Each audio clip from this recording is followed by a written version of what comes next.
Boa tarde, ouvintes e seguidores da Rádio Difusora Ouro Fino. Aqui quem fala com vocês é Luiz Guilherme Burza. Estamos começando mais um Espaço Livre especial Eleições 2024, agora entrevistando os candidatos a vice-prefeito, e eu tenho aqui ao meu lado o candidato a vice-prefeito Thiago Bazzoli, do União Brasil, e da coligação Renovação e Compromisso, candidato a vice da chapa com Bruno Zuccarelli.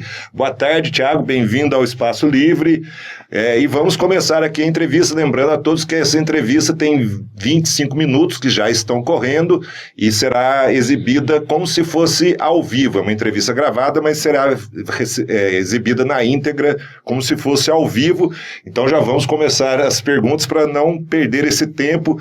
Tiago, a primeira pergunta dessa entrevista fala sobre sobre saúde, que é um dos temas mais relevantes aí para a população de Ouro Fino, para a população em geral, mas você é candidato a vice-prefeito de Ouro Fino, então vamos diretamente ao assunto.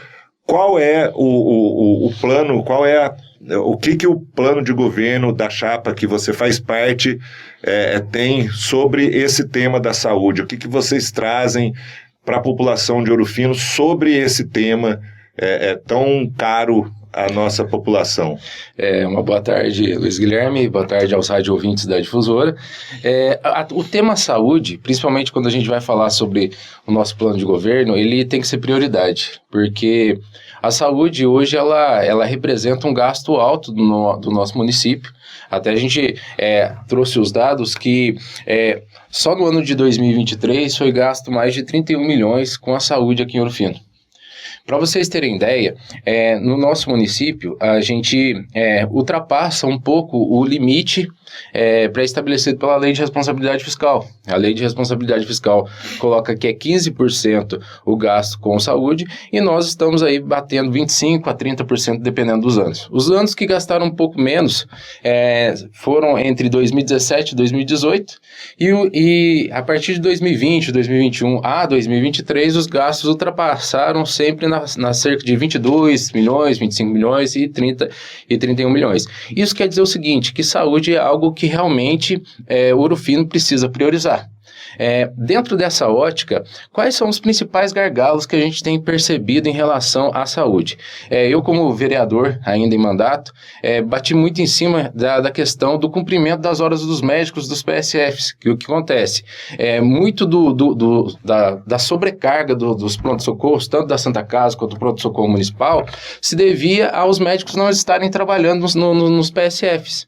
E com a ação que eu fiz durante esses 4 anos de mandato, nós conseguimos, através da vinda do Chico da farmácia para a pasta da saúde, fazer com que os médicos começassem a cumprir pelo menos a metade da carga horária. E também começou a se descontar as horas que eles não trabalhavam. Só para vocês terem uma ideia, de novembro até a presente data, já foi descontado, voltou para os cofres públicos, ou seja, não chegou a ser pago para o médico que não estava trabalhando, mais de 150 mil reais. Ou seja, o trabalho de fiscalização, ele envolve também muito essa questão de fazer valer o dinheiro público. Então, o médico antes ele não trabalhava, ganhava o valor integral, era cerca de 12 mil reais, e a partir do momento que a gente começou a fazer um trabalho mais ostensivo, eles começaram a trabalhar um pouco mais. O Chico colocou o médico trabalhando 8 horas pelo mais médicos, e esses médicos que eram concursados passaram a trabalhar 4 horas, que nem isso eles trabalhavam. Então, assim, o que a gente coloca muito isso? Moralização da saúde. Os PSFs, eles têm que ser tratados como um ponto de prevenção de saúde. Por quê? Porque ao trazer um trabalho mais efetivo nos PSFs, a gente desafoga o pronto-socorro da Santa Casa e, ao mesmo tempo, desafoga o pronto-socorro municipal.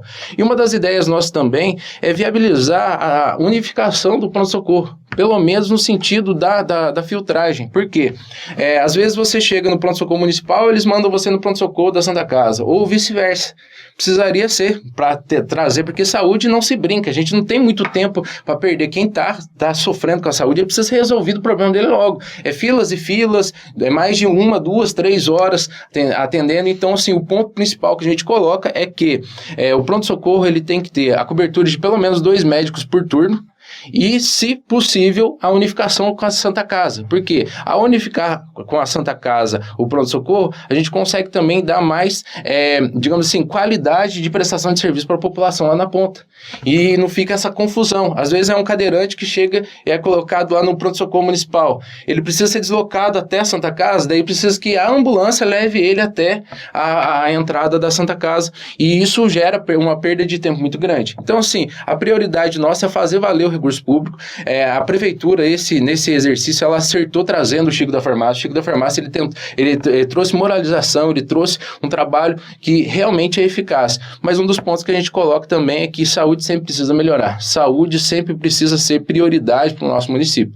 Então, a gente vai fazer o possível para que os PSFs funcionem, o sistema odontológico também, que é a questão, hoje a gente tem o centro odontológico, que também não tem uma cobertura de 100% da cidade, e ampliar a questão de um centro odontológico, ampliação de mais PSFs, e sempre pautado naquilo que se pode fazer. Nós não vamos trabalhar com promessas, vamos trabalhar com propostas reais que vão fazer com que Ouro Fino se torne uma cidade melhor. Bom, Thiago, seguindo aqui nas nossas perguntas, um outro tema bastante importante na questão da governança de um município é a educação. O município hoje, por força de lei, é responsável pela educação de base, né, das crianças. Como que o futuro mandato aí de Bruno Zuccarelli e Thiago Bazzoli vai lidar com essa questão? É importante colocar que educação, por eu ser professor, eu dou aula em escolas particulares, na faculdade também, e estive em todas as escolas como palestrante, tanto nas escolas municipais quanto as estaduais também. Um dos pontos importantes a ser colocado é o seguinte: a educação, como a gente já disse da saúde, é um dos três, digamos assim, educação, saúde e renda é o tripé para medir o índice de desenvolvimento humano.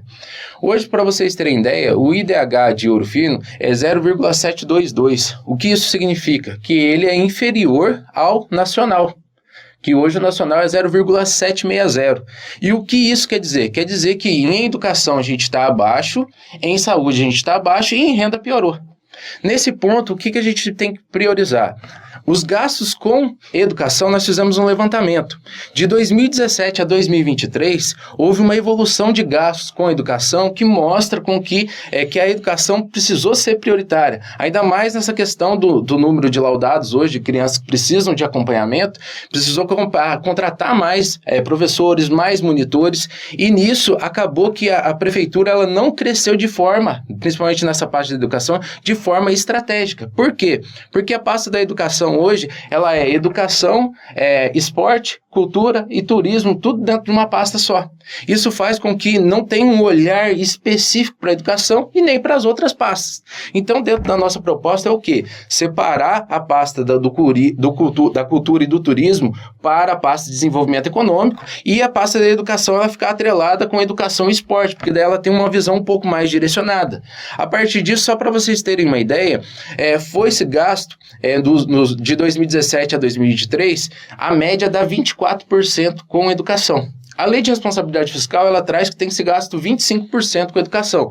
Ou seja, gastou menos daquilo que deveria gastar. Mas tem uma justificativa, porque 2020 e 2021 foi ano de pandemia, as escolas ficaram fechadas e acabou que o gasto não foi efetivado. Mas eu pergunto, não poderia ter valorizado melhor os professores? Não poderia ter melhorado a infraestrutura das escolas? Se as escolas estavam fechadas, era realmente já reformar, precisou voltar às aulas, depois começaram a reformar a Esther Favila. Então, assim, faltou sempre olhar a educação como algo que precisa gastar o dinheiro do Fundeb, precisa gastar, mas não é. Tem muitas formas de você realmente efetivar os gastos. E ao efetivar os gastos com a educação, a gente traz um material melhor, a gente dá uma infraestrutura melhor para o aluno, ao mesmo tempo que a gente valoriza o profissional lá na ponta. O professor, ele precisa ser valorizado. Não só o professor, mas os monitores, aqueles professores de apoio, todo o corpo que ajuda ajuda, principalmente a merendeira e tal. Então precisa ter um olhar mais efetivo. Inclusive, qual é a nossa ideia?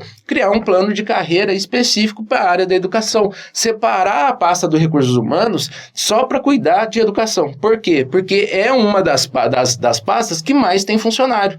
E precisa ser tratado de um formato diferente para que a gente construa um plano de carreira para esse professor, para que esse professor busque sempre mais qualificação profissional, para que ele leve um ensino de qualidade lá na ponta. Para vocês terem ideia, Ouro Fino em nível de educação, chegou a nota no ensino básico, chegou a nota 6,2 mais ou menos, e isso está um pouco acima da meta estabelecida. E o que é essa meta? Essa meta, ela pode ser, digamos assim, é o mínimo do mínimo a ser desenvolvido. Por exemplo, Ouro Fino, em relação ao estado de Minas Gerais, está na posição 116. E no quesito Brasil, está na posição 829. Então, se falar que a gente tem a melhor educação hoje, não tem. Tem muito a se crescer. Só as cidades da região aqui, da região Ouro Fino, está em 7º lugar. Então isso falta muito incentivo nessa questão da educação. E o que é a nossa prioridade? Criar propostas que realmente vão fazer com que o aluno, que ao entrar no sistema municipal de ensino, ele vai conseguir sair ali 100% alfabetizado e entendendo quais são as nuances principais dele como cidadão. Nós queremos inserir a educação financeira, a educação cidadã dentro dessas matérias transversais e, ao mesmo tempo, nesse sentido, valorizar esse aluno. E o que seria essa valorização? A gente realmente criar um índice municipal de educação. A gente tem o IDEB hoje que mede a questão nacional, mas precisamos de um índice municipal para que nós possamos ser um pouquinho mais assertivos e diretos em relação a essa política pública. Tiago, a educação, que você falou, é um tema que é muito caro aos jovens, no caso do município, aos mais jovens. Para o pessoal um pouco mais velho, vem a questão da geração de emprego, que também é um tema importante, que precisa ser atacado por uma gestão municipal. Qual que é aí, como que o plano de governo que vocês apresentaram trata desse tema? A geração de emprego, nós colocamos como prioridade aqui, até eu fiz um vídeo esses tempos atrás aí que o pessoal ficou, nossa, Thiago, faz sentido mesmo. Se você der uma volta na cidade, você vai ver que a cidade tem muita placa de vende. Tem muito lugar para alugar, ponto comercial para alugar. Você percebe que Ouro Fino, os moradores daqui, eles não conseguem, de uma certa forma, ter qualidade de vida, dignidade, e isso muito se deve à geração de emprego e renda. Para vocês terem uma ideia, hoje, de 32 mil habitantes que hoje Ouro Fino tem, com base no nosso IBGE, 8 mil apenas estão ocupados, pessoas ocupadas, trabalhando. E desses 8 mil trabalhando, 77% são assalariados. O que isso quer dizer? Quer dizer que Ouro Fino, ele chegou naquele... Até muitos falam dessa cultura do coronelismo, que abaixa o valor do salário, chega qualquer indústria para cá, reduz lá para que sempre ganhe um salário mínimo, para que as lavouras, quando chegue a colheita de café, tenha gente para trabalhar nas lavouras. E isso é algo que precisa ser mudado. Ouro Fino, ela precisa melhorar a questão da capacitação profissional. Então, a área de desenvolvimento econômico, nós vamos fazer o seguinte: nós vamos criar a pasta de desenvolvimento econômico estratégico. O que isso quer dizer? Nós vamos realmente trazer a geração de emprego e renda como algo sério. Se você analisar no nosso orçamento municipal dos últimos 20, 30 anos, ou quando você conseguir acesso a esses dados, nunca foi criada uma Secretaria de Desenvolvimento Econômico Estratégico. E o que isso quer dizer? Que ninguém olhou para a geração de emprego e renda. Nada se foi feito, nada se foi gasto com geração de emprego e renda em Ouro Fino. Fazia-se aquelas parcerias, trazia às vezes uma fábrica, dava um terreno de 2 milhões para gerar 20 empregos. Enquanto o comerciante que tem que ir lá pagar o seu aluguel não teria benefício nenhum. Para vocês terem ideia, tinha indústria aqui que empregava 20 pessoas e a prefeitura pagava 20 mil de aluguel.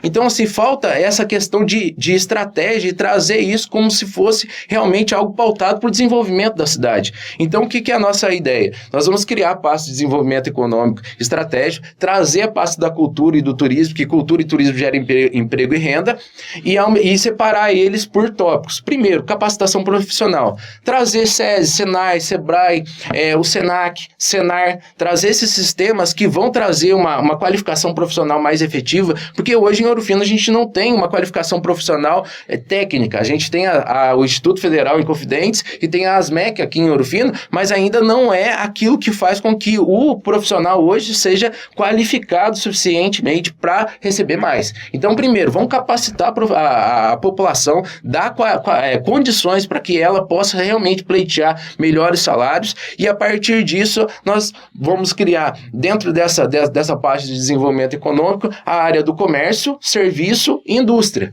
O que seria a área de comércio, serviço e indústria? Seria no sentido de que o comércio ele precisa ser valorizado, ele precisa de políticas públicas de apoio, ele precisa de leis de incentivo, ele precisa de desburocratização, precisa ter apoio ao empreendedorismo, a gente focar realmente que o empreendedorismo é uma pauta eficaz para que a pessoa ela saia daquela zona de conforto e consiga produzir, consiga gerar qualidade, criar também essa questão do empreendedorismo criativo, valorizar o artesão, valorizar aqueles artistas que tanto precisam hoje de espaço para se apresentar. Então, assim, o foco nosso dentro dessa ótica aqui é realmente trazer dignidade, trazer à população aquilo que falta. E o que falta hoje? O Ouro Fino não tem essa questão de geração de emprego. Ah, mas Thiago, está sobrando emprego aí. A gente tem que perceber o seguinte, quais são os empregos que estão sobrando? Alguém tem esse número? Quantas vagas são? Esse levantamento nós fizemos. Cerca de 350 vagas estão sempre em ócio aqui em Ouro Fino. E o que são essas 350 vagas? Sempre cargos de salário mínimo que não exigem, às vezes, uma qualificação fundamental. Então, o que a gente quer priorizar? Fortalecer a guarda-mirim, fortalecer o jovem ao primeiro acesso ao emprego, para que ele possa perceber que existe tudo um começo. Eu posso começar trabalhando aqui e eu vou ter um lugar para chegar. Para que o jovem, e não só o jovem, mas o adulto, ele sinta orgulho de morar aqui em Ouro Fino. Porque tem muita gente que sai daqui de Ouro Fino, vai para Jacutinga, vai para outras cidades, porque não vê sentido nenhum em ficar aqui ganhando um salário mínimo. Bom, Thiago, um tema que bastante polêmico entre os que a gente determinou aqui para essa entrevista é a questão da preservação ou não das ruas históricas da cidade, das ruas de paralelepípedo. É um tema que gera muita discussão nas redes sociais e também fora das redes sociais. Qual que é a sua visão a esse respeito? A visão aí, não sei se está sendo abordada no plano de governo de vocês, mas enfim, como que você vê essa questão? Asfalta, não asfalta, muda o calçamento dessas ruas de paralelepípedo? Como que vai ser abordado isso num eventual futuro governo Bruno Zuccarelli e Thiago Bazzoli? Quando se fala de preservação não das ruas históricas, eu vou fazer uma pergunta direto para a população. Você acredita que preservar a questão histórica afetando um direito, que é o direito de ir e vir da população, ele é legítimo? Vamos pegar um exemplo bem simples. Hoje, ao se falar das pedras, a gente tem que falar de uma política pública que chama-se mobilidade urbana e acessibilidade. Então, assim, primeira pergunta que alguém tem que se fazer: as pedras, elas dão acessibilidade para um cadeirante? Um cadeirante consegue atravessar a Rua 13? Um cadeirante consegue se deslocar de um lugar para o outro? Para vocês terem ideia, nos governos anteriores, criaram rampas em frente poste. Criaram rampas de acessibilidade em lugares que não tinha nem como o cadeirante se movimentar. Então, o Ouro Fino nunca investiu em mobilidade urbana. Os passeios nunca foram fiscalizados pelo setor de obra para ver se um cadeirante, se alguém que tem dificuldade de locomoção, consegue transitar lá. Então, ao se falar de preservação das ruas, eu acho que primeiro a gente tem que pensar o seguinte: hoje, se um senhor de idade que usa muleta, ele consegue atravessar a rua, ele consegue se deslocar livremente pela cidade, se alguém cego consegue se deslocar livremente pela cidade? Não. Então, quando se fala dessas pedras, a gente vem muito naquele falso saudosismo, que pedra, ela vai atrair turista. É simples, é só você dar uma volta na Rua 13 aqui, se o seu carro não estava fazendo barulho, vai começar a fazer barulho. Se você perceber, às vezes você já deve ter visto alguém tropeçando nessas pedras e caindo. Aqui mesmo, na frente da rádio, já teve gente que morreu, já teve acidentes gravíssimos altíssimos nesse morro aqui. Então, primeiro a gente tem que falar assim, essa pedra, ela está afetando o direito do cidadão? Se está afetando o direito do cidadão, a gente tem que fazer de tudo para que isso não afete mais. Então, assim, qual que é a minha ideia em cima do que é o plano de governo junto com o Bruno? O Bruno, inclusive, protocolou um pedido lá na Câmara para a mesa diretora para que seja feito um plebiscito, um referendo dentro dessa ótica sobre as pedras. Não levaram à frente. Por quê? Por que não se leva à frente? Porque não querem resolver o problema, querem ficar fazendo politicagem em cima disso. Ao invés de dar manutenção devida nas vias, trocar os canos para que realmente a gente consiga ver uma rua reta. São Lourenço tem uma rua que nesse sentido é um tapete. Mas o que acontece? Ouro Fino precisaria ser delimitado esse setor histórico. Não seria arrancar todas, mas delimitar ali às vezes no trecho da Rua 13, em volta da Matriz, perto do Coronel Paiva, mas o restante, principalmente em grandes morros, onde a gente vê dificuldade dos carros subirem, dificuldade de transição do pedestre de um lugar para o outro, isso aí a gente precisa trabalhar. E aí é uma questão, é tombado? Não, ainda está em processo.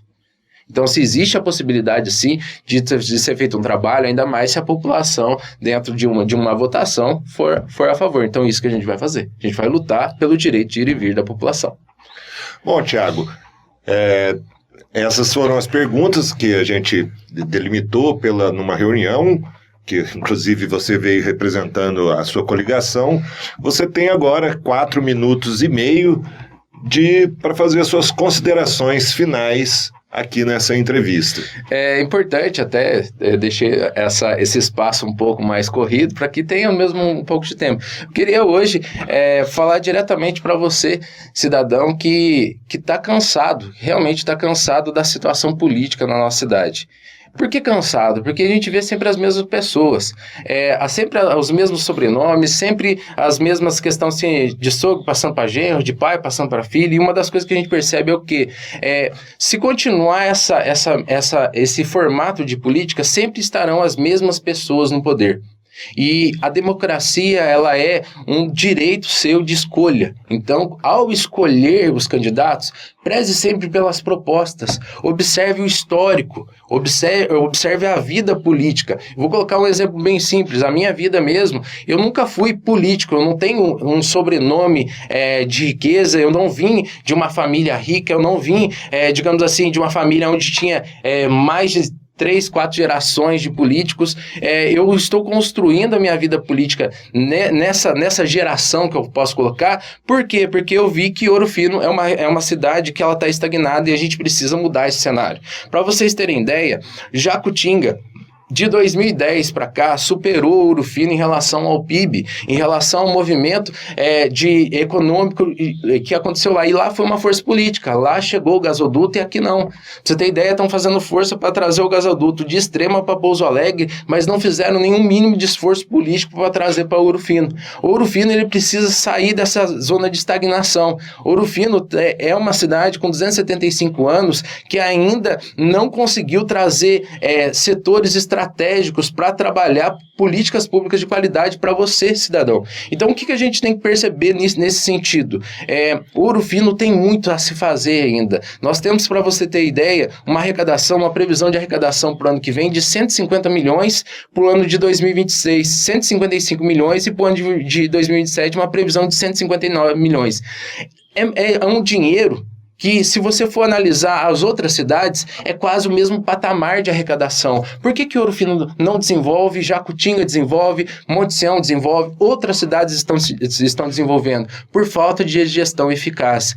Muito se coloca em relação a pessoas, às vezes, que ajudam na campanha e daí vão ocupar cargos que, às vezes, não têm nenhum conhecimento em si. Então, o que a gente quer colocar como proposta? No nosso mandato, colocar realmente pessoas eficazes, pessoas treinadas, pessoas que têm realmente condição de levar para você, cidadão, políticas públicas de acesso e realmente políticas públicas eficazes na saúde, na educação, na cultura, no turismo, no esporte. Pra você ter ideia, Ouro Fino nunca foi referência em esporte, Ouro Fino nunca foi referência em cultura, Ouro Fino nunca foi referência basicamente em nada. E eu pergunto para você, até quando você, cidadão, vai aguentar calado no seu coração aí e digamos assim, eu peço de verdade, há quanto tempo você vai ficar calado e não vai levantar a sua voz para lutar por um Ouro Fino melhor? Então, o que eu quero colocar aqui para vocês de uma forma muito efetiva, Ouro Fino é uma cidade que pode sim se tornar uma cidade melhor. Candidato.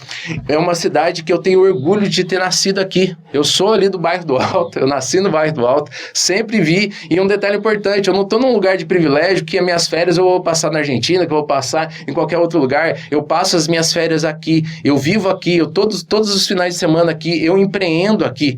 Então, eu sei exatamente, no meu lugar de fala, eu sei que você, como eu, sabe que Ouro Fino não tem nada, chega no final de semana tá um marasmo. Então, a gente precisa fazer alguma coisa para Ouro Fino acordar. Então, para Ouro Fino acordar, para Ouro Fino se tornar uma cidade melhor, a gente precisa realmente, com competência, administrar, ao mesmo tempo, renovar. A mudança é a palavra de ordem que a gente traz nesse plano de governo e é a palavra de ordem que a gente traz para um Ouro Fino melhor.